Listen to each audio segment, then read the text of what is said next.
आदरणीय गांव उचानी के कार्यक्रम के आयोजक, मैं तो आपको पंडित जी सोच रही थी, संदीप कश्यप जी जो महाराज जी हैं यहाँ के, और इस कार्यक्रम का जो मुझे आप सबसे मिलने का एक इतना खूबसूरत इतना बढ़िया मौका जिन्होंने दिलवाया, बड़े भाई खुर्शीद आलम जी, और हमारे बीच में इतना ओजस्वी भाषण जिन्होंने दिया है, उत्तर प्रदेश से चल के आई हैं, उनका यहाँ आने पे मैं स्वागत भी करती हूँ। रूबी चौधरी जी, जितेंद्र जी, पूर्व सरपंच हरिराम जी, श्री ज्ञानचंद जी, श्री जितेंद्र पंचाल जी, कुंजपुरा के जो मंडल के उपाध्यक्ष हैं, श्री रमेश पंचाल जी, सुरजीत कश्यप जी, केहर सिंह जी, वीरमती जी, दत्तो देवी जी, श्रीमती कमलेश जी, श्रीमती सरोज जी, श्रीमती शब्दुल्ला जी, श्रीमती दर्शना देवी जी, और आप जितने भी यहाँ उपस्थित हैं, मेरे लिए आप सभी बहुत आदरणीय, आप सभी को राम राम। ये चुनाव का समय है, चुनाव के समय के बीच में आपके यहाँ ये जो कार्यक्रम रखा गया है, मैं तो नीलकंठ महादेव जी की बहुत बड़ी कृपा अपने ऊपर आज समझती हूँ कि उन्होंने यहाँ दर्शन देने का मौका दिया। चुनाव के दौर के इस समय में आपके बीच में वोट की अपील करने आए हैं, वोट के बारे में बात करने आए हैं, क्योंकि चुनाव का समय है, इस समय कोई और बात तो करनी नहीं। अगर नेता बीच में आए हैं, जनता बीच में बैठी है, सब साथ में बैठे हैं, तो हम चुनाव की ही बात करेंगे, क्योंकि कहीं भी चौपाल पे, किसी चाय की दुकान पे, कहीं भी आप जाओगे, इस समय चुनाव की चर्चा मिलेगी। तो चुनाव के इस दौर में आपके बीच में वोट की अपील करने आए हैं, और वोट की अपील करने आए हैं हम ऐसी पार्टी के लिए जो देश निर्माण की बात करती है। इस देश का निर्माण करना, एक तरफ कांग्रेस का 60 साल का पीरियड, 60-70 साल का पीरियड, और एक तरफ मोदी जी का ये 2014 के बाद जो कार्यकाल है, दोनों का हम कंपैरिजन करते हैं। तो उस कंपैरिजन करने के बाद हम ये सोचते हैं कि हमें वोट कहाँ देना है। जनता के बीच में भी जाते हैं तो बात ये होती है, आखिरी में सब कुछ बात करते कराते लास्ट में ये कहेंगी माताएं बहनें, क्योंकि ज़्यादा माताओं बहनों के बीच में जाना होता है, माताएं बहनें ये कहेंगी कि वोट तो मोदी की देंगे, वोट तो मोदी की देंगे, क्योंकि इस समय सबका मन बन चुका है, माहौल बन चुका है। ये जो वोट की अपील करने आपके बीच में आए हैं, वोट मांगने आपके बीच में आए हैं, तो इसके पीछे पहले जब कभी भी हम भी वोट और भी मांगते रहे हैं, क्योंकि शुरू से राजनीति में ही रहना हुआ है, तो ये कहा जाता था कि हम ये काम करेंगे, आप हमें वोट दो, हम ये काम करेंगे, ये काम करके दिखाएंगे। लेकिन अब का जो चुनाव है, चुनाव के बीच में जो वोट मांगने आ रहे हैं, तो वो जो सरकार ने किए हुए काम हैं, उन किए हुए काम की वोट मांग रहे हैं। ये जो माताएं बहनें बैठी हैं, मोदी जी ने लाल किले से शौचालय की बात की थी, उस समय जो कांग्रेस पार्टी, इन्होंने मजाक उड़ाया था मोदी जी का कि एक प्रधानमंत्री शौचालय की बात करता है। लेकिन आज इस देश में हम माताओं बहनों को पहले कितनी जिल्लत उठानी पड़ती थी, सुबह उठ के 4 बजे हमें खेतों में जाना पड़ता था, लेकिन अब घर घर शौचालय मोदी जी ने दिए हैं। ऐसा प्रधानमंत्री जो हमारे खाने की थाली की तरफ गौर करता है। आजकल के बच्चे जो है ज़्यादा पिज़्ज़ा, चाउमीन और इस तरह के खाने खाने लगे थे, जिससे उनकी सेहत जो है, बच्चों की हमारी सेहत पे असर पड़ रहा था। तो इससे क्या है, हमारे आने वाले जो नौजवान हैं वो सेहतमंद नहीं होते। मोदी जी ने मोटे अनाज के बारे में प्रचार किया और मोटे अनाज के फायदे बताए। खुद मोदी जी ने अपनी थाली दिखाई, खुद वो मोटा अनाज खाते हैं, और घर घर में ये मैसेज दिया कि अपने बच्चों को मोटा अनाज खिलाओ, घर का खाना खिलाओ, ये बाहर के खाने जो हैं बच्चों की सेहत खराब करते हैं। ऐसा प्रधानमंत्री जो हमारी थाली की तरफ गौर करता है कि हमारी रसोई की थाली में क्या है। और उसके बाद जब कोई बीमार हो जाता था तो घर बेच देते थे, ज़मीनें बेच देते थे, टूम बेच देते थे, और अपने रिश्तेदारों से उधार ले लेके इतना कर्ज में डूब जाते थे कि जो बीमार है उसको तो पता नहीं जिंदा रहना या मरना है बेचारे को, लेकिन जो परिवार था वो उससे पहले ख़त्म हो जाता था, क्योंकि आर्थिक तौर पे ख़त्म होने के बाद उठना बहुत मुश्किल हो जाता है। तो आयुष्मान कार्ड जो है, आयुष्मान कार्ड बनाए, जिससे गांव-गांव जाते हैं माताएं बहनें। एक माता ने 3 ऑपरेशन करवाए आयुष्मान कार्ड से। तो सभी जो है आयुष्मान कार्ड जो बनवाए हैं, आयुष्मान कार्ड से हम अगर बीमार हो जाते हैं तो हमें ये सोचने की ज़रूरत नहीं। 5 लाख का एक कार्ड आप हर टाइम अपनी जेब के अंदर रखते हो। ये देन है आदरणीय नरेंद्र मोदी जी की, ये देन है खट्टर जी की, ये देन है नैब सिंह सैनी जी की। तो इस तरह के जो छोटे छोटे काम हैं उनकी तरफ देख के हमें ज़िंदगी से उभारा गया है। और इसी के साथ जन धन योजना, सुकन्या योजना, पहले जब बेटी पैदा होती थी तो ये सोचते थे कि ले इस घर में तो ग्रह आ गया, बेटी पैदा हो गई। दूर दूर तक ये प्रचार हो जाता था कि उसके क्या हुआ, बेटी हुई, भाई लो जी इसका तो इसका मतलब भगवान रुस गया, इसके घर में बेटी हो गई। और अब बेटी के होने पे हरियाणा में जलवा पूजन होता है, कुआं पूजन होता है। तो ऐसा जो परिवर्तन, ऐसा जो बदलाव हुआ वो हुआ है बीजेपी सरकार में। बीजेपी सरकार में हमारी बेटियों की, हम अब जब बच्चा होता है तो ये नहीं सोचते बेटा हो या बेटी हो, जो भी होगा वो अपना भाग्य खुद लेके पैदा होगा, क्योंकि उसका भाग्य सरकार देख रही है।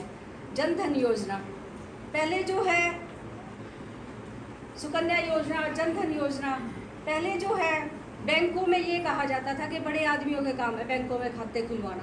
छोटा आदमी जो है, आर्थिक तौर पे कमज़ोर आदमी, ये सोचता था कि मेरा तो बैंक में कोई काम ही नहीं, मुझे बैंक में जाके क्या करना है, बैंक में तो बड़े बड़े आदमियों के खाते होते हैं। लेकिन जीरो बैलेंस से सभी के खाते खुलवाए गए। आज सभी के खाते हैं ना बैंकों में, हाथ उठाओ किस किस के खाते हैं। ये आप नीचे क्यों कर रहे हो हाथ? दो है? दो खाते हैं तो दो हाथ उठा लो। मेरा भी जन्म में खुला था। बहुत बढ़िया, बहुत बढ़िया। देखो सभी के खाते आज बैंकों में हैं, सारा लेन देन जो है बैंकों के थ्रू होता है। इस तरह की जो योजनाएं हैं, और जहाँ तक विकास की हम बात करते हैं, जहाँ तक विकास की हम बात करते हैं, आज हमारी सड़कें देखो। पहले हम विदेश में जाते थे ना, तो हम वहाँ देखते थे भी सड़कें इतनी खूबसूरत हैं, इतनी बढ़िया सड़कें हैं, तो इसलिए विदेश में जाना आना अच्छा लगता था कि वहाँ साफ सफाई है, वहाँ पे विकास कार्य हैं, सड़कें बनी हुई हैं, कानून व्यवस्था वहाँ पे ठीक है। लेकिन आज हमारे देश में सड़कें इतनी बढ़िया बनी, उन विदेशों से भी ज़्यादा बढ़िया सड़कें हमारे यहाँ बनी हुई हैं। जब हम राजस्थान की तरफ जाते हैं, या ये अपना यहाँ पे पेवा की तरफ से है, चंडीगढ़ की तरफ जो नारनौल से चंडीगढ़ की तरफ जो बना है D20, तो रोड जो है इतनी बढ़िया रोड बन गई है। रोड बढ़िया बनने से हमारा क्या है, हमारा जब जाने आने का टाइम है उसमें कमी हुई, तो उससे क्या है, रोड का और विकास का एक नाता है। क्योंकि जहाँ भी पहुँचने में आप जल्दी पहुँच जाएंगे तो आप जल्दी काम करके वापस आ जाएंगे। नहीं, पुराने टाइम में होता था चंडीगढ़ जाना है तो भाई जाके रुकना पड़ेगा, अगले दिन वापस आएंगे। अब सुबह जाते हैं और शाम होने से पहले अपने घर वापस आ जाते हैं। और माननीय नरेंद्र मोदी जी हमारे देश के ऐसे प्रधानमंत्री हैं जिन्होंने आज भारत देश का नाम सब विदेशों में, विदेश में, आज विदेश विश्व स्तर पर एक नंबर पे लेके आए हैं। G20 का कार्यक्रम हमारे यहाँ पे हुआ, और पहले हम विदेशों में जाते थे तो ये कहा जाता था ये इंडिया के हैं, ये भारत के हैं। लेकिन अब मोदी जी की वजह से हमें विदेशों में मान सम्मान मिलता है। ऐसा प्रधानमंत्री हमारे देश में है। तो हमें यहाँ अब तक हमारे मुख्यमंत्री रहे माननीय खट्टर जी, जिन्होंने हरियाणा को हरियाणा एक, हरियाणवी एक का नारा देकर हरियाणा में एकता का प्रचार किया, और हरियाणा में बहुत सी बेटी बचाओ बेटी पढ़ाओ, जो बेटी पढ़ाओ बेटी बचाओ अभियान की शुरुआत जो है पानीपत में हरियाणा से ही शुरुआत की गई थी। तो इस तरह की योजनाएं खट्टर जी ने हमारे यहाँ दी हैं। खट्टर जी बहुत अच्छे मुख्यमंत्री, सफल मुख्यमंत्री हमारे हरियाणा के रहे। अभी जो है पार्टी का, केंद्रीय सरकार का जो फैसला हुआ उसमें माननीय हमारे नैब सिंह सैनी जी को मुख्यमंत्री बनाया गया।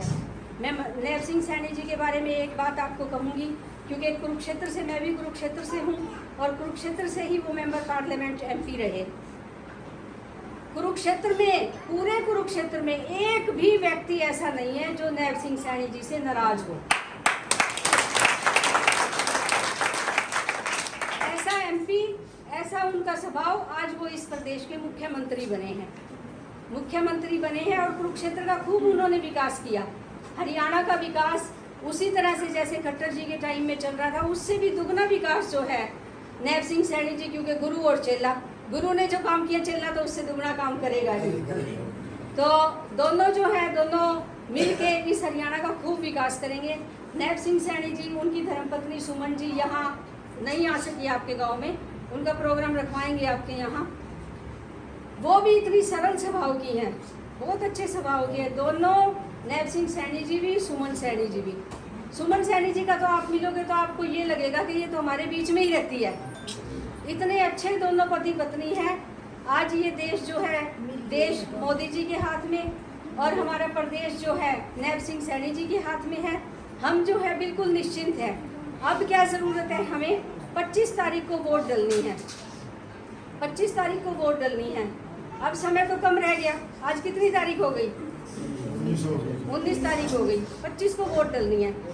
तो मैं तो आप सभी से यही अनुरोध करती हूँ, अपील करती हूँ कि आप सभी जहाँ जहाँ भी आपकी जानकारी है, जहाँ जहाँ भी आपकी रिश्तेदारी है, जहाँ भी, क्योंकि ये गांव तो मुझे पता लगा, हरिराम जी ने बताया, श्री हरिराम जी ने, कि ये गांव तो बीजेपी का ही है, ज़्यादातर बीजेपी के लोग ही हैं, 90%। तो आपने डिप्टी मेयर भी यहीं का बनाया है, नवीन। ये भी तोहफा खट्टर साहब की वजह से ही मिला है उचानी गांव को। अच्छा, जो जी हाँ, हाँ जी, वार्ड नंबर 1 के। हाँ, नवीन जी के बारे में बताया कि वो यहाँ से डिप्टी मेयर बने हैं, वो भी खट्टर साहब ने बनाया। आप उनकी माता जी, हाँ जी, उनकी माता जी हमारे बीच में आई है, इनके लिए तालियां। आपका बहुत बहुत स्वागत है नवीन जी। तो आप सभी से ये अपील करती हूँ कि 25 तारीख को जो वोट डलनी है, आप अपने अपने रिश्तेदारी में, अपनी अपनी जानकारी में, जहाँ जहाँ भी आपकी जानकारी है, वहाँ जाकर आप वोट की अपील करें। समय कम है, यही 2 दिन की बात है, 2-3 दिन आपको निकालने हैं। 3 दिन आप एक दफ़ा अपना रिश्तेदारी घूमने भी जाते हैं रिश्तेदारी में, तो ये सोचना कि रिश्तेदारी में घूमने जा रहे हैं, जाके वोट की अपील करें। कोई भी ये ना सोचे कि ये चुनाव तो एक तरफा जीता हुआ है, क्योंकि युद्ध में और चुनाव में कोई भी बात एक तरफा नहीं होती। हमें पूरे हौसले से, पूरी हिम्मत से लगा रहना होता है। तो रिश्तेदारी में, जानकारी में जाकर वोट की अपील करें और ज़्यादा से ज़्यादा मतों से यहाँ से हमारे प्रदेश के पूर्व मुख्यमंत्री श्री मनोहर लाल खट्टर जी चुनाव लड़ रहे हैं। ये गांव जो है पार्लियामेंट में आता है। और नैब सिंह सैनी जी के लिए भी मैं अपील करूंगी आप सभी से कि करनाल में जहां भी जानकारी है जाएं और उनके लिए भी वोट की अपील करें आप सभी। और दोनों सीट, पार्लियामेंट की भी और विधानसभा की भी, दोनों सीट पे कमल खिलाकर, कमल कैसे खिलाओगे, कमल कैसे, ये हाथ है, हाथ से कमल कैसे खिलेगा, कमल खिलाओ सब, ऐसे खिलेगा कमल, ऐसे कमल खिलाना है। और दोनों सीट पर दोनों नेताओं को विजयी बनाना है। इन्हीं शब्दों के साथ आपने यहाँ आने पर जो मान सम्मान दिया, इसके लिए आपकी आभारी रहूंगी, धन्यवादी रहूंगी। आप जिताओ, फिर